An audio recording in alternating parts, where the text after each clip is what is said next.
My parents always chose my brother over me. Growing up, I thought it was just my imagination. Whenever we got into trouble, I was blamed while he was excused. Whenever we achieved something, his accomplishments were celebrated while mine were barely acknowledged. At family gatherings, relatives would talk about how talented, smart, and destined for greatness my older brother, Ryan, was. I learned very early that in my family, I was simply the backup child. Ryan was the golden child. I spent years trying to earn the same love and approval he received naturally, but nothing I did was ever enough.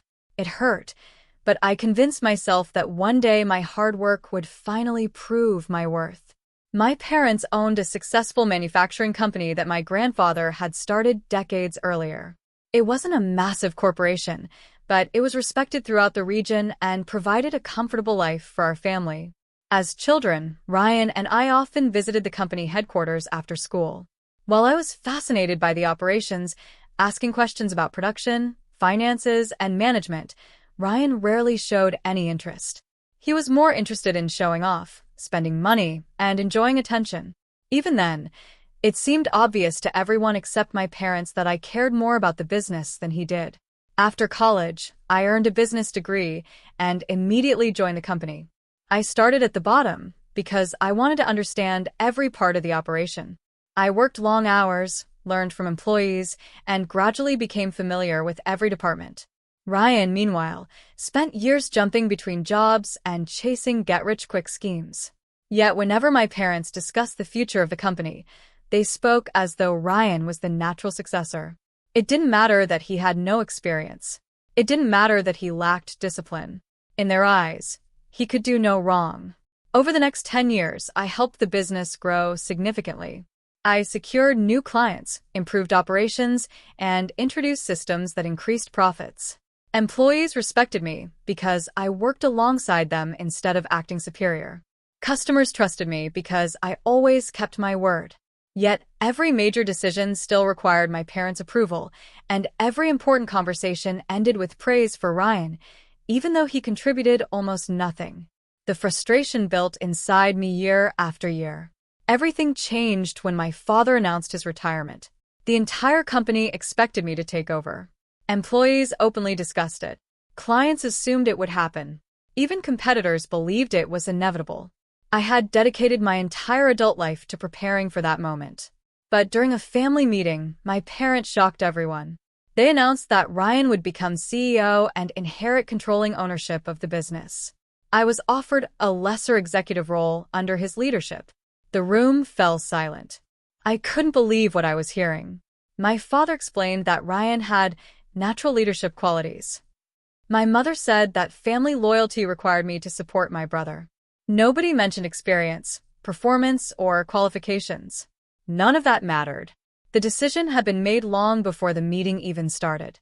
I wish I could say I argued. I wish I could say I fought for what I had earned. Instead, I simply nodded and accepted it. Deep down, I already knew how the story would end. My parents had spent my entire life choosing Ryan over me. Why would this moment be any different? Ryan immediately embraced his new role. He arrived at work in expensive suits and luxury cars. He renovated his office, spent company money on unnecessary perks, and surrounded himself with friends who constantly praised him. At first, my parents defended every decision he made. If employees complained, they were told to trust his vision. If profits dipped, they called it a temporary adjustment. If customers left, they blamed market conditions. But the problems kept growing. Ryan ignored experienced managers and replaced them with unqualified friends. He approved risky investments without proper research. He spent money faster than the company could earn it. Contracts that took years to build disappeared because he treated clients with arrogance. Employees who had worked for the company for decades started resigning. Morale collapsed. Every warning I offered was dismissed. Every concern I raised was treated as jealousy. After 2 years, the damage became impossible to ignore. Revenue was falling. Debt was increasing. Long-time customers were leaving. Suppliers were demanding payments. The company that my grandfather had built and that I had spent years helping grow was slowly falling apart. Even then, my parents refused to hold Ryan accountable. They continued making excuses for him, insisting that success was just around the corner. Then came the final disaster. Ryan invested a huge portion of the company's remaining resources into a speculative project promoted by one of his friends. Despite multiple warnings from advisors and financial experts, he pushed forward. The project failed spectacularly. Millions of dollars disappeared. Within months, the company faced financial ruin. The news spread quickly. Employees panicked. Customers canceled contracts. Banks demanded answers. For the first time, my parents could no longer deny reality. The family business was collapsing. I still remember the day my father called me into his office. He looked older than I had ever seen him. The confidence that had defined him for decades was gone. My mother sat beside him with tears in her eyes. They admitted that they had made a mistake.